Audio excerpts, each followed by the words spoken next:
Tässä tämmönen pikainen alkukatsastus tähän dropshippingin maailmaan, eli tämmönen video, joka tavallaan sitten aloittaa tämmöisen sarjan, jossa sitten tarkastellaan vähän lähemmin tätä droppausta, kuin myöskin sitten, että kuinka helposti käytännössä onnistuu tämmönen kotoa käsiin tienaaminen. Ja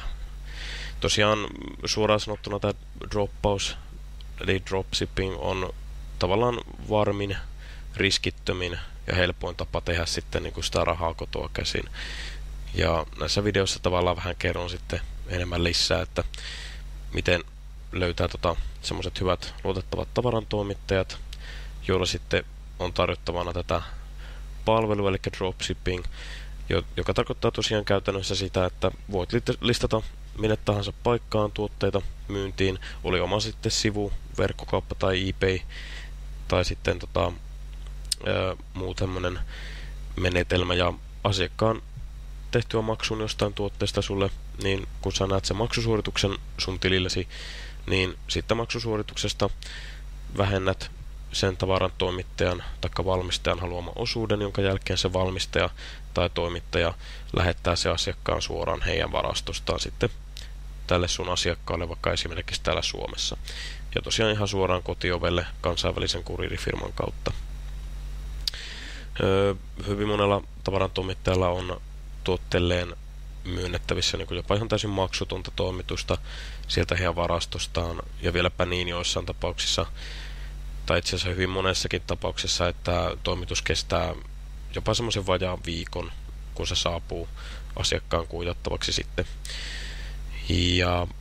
tavallaan myöskin sitten, tai totta kai niin kuin pitääkin, niin on kaikki tämmöiset takuut ynnä muut tarjottavana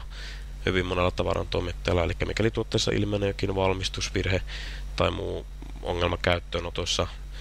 tai esimerkiksi pakkaus on pahoin vahingoittunut toimituksessa, niin hyvin monella tavarantoimittajalla on tarjottavana sitten niin kuin uusi vastaavanlainen tuote tämän vioittuneen tilalle, mutta se tietenkin aina on toimittajakohtaista,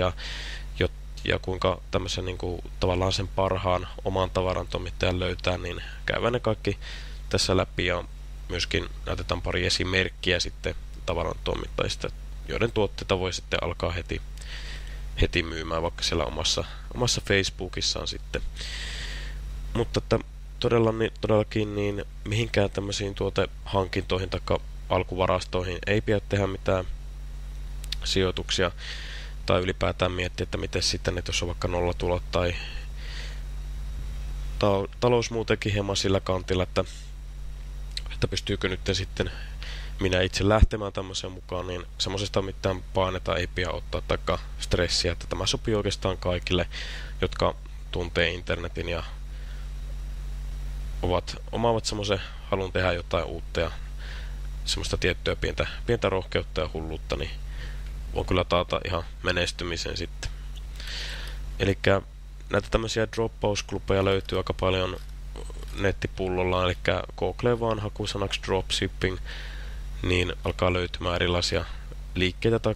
tavarantoimittajia tai klubeja, joilla sitten on omia tämmöisiä tuotevarastoja, joista voi alkaa suoraan droppaamaan näitä tuotteita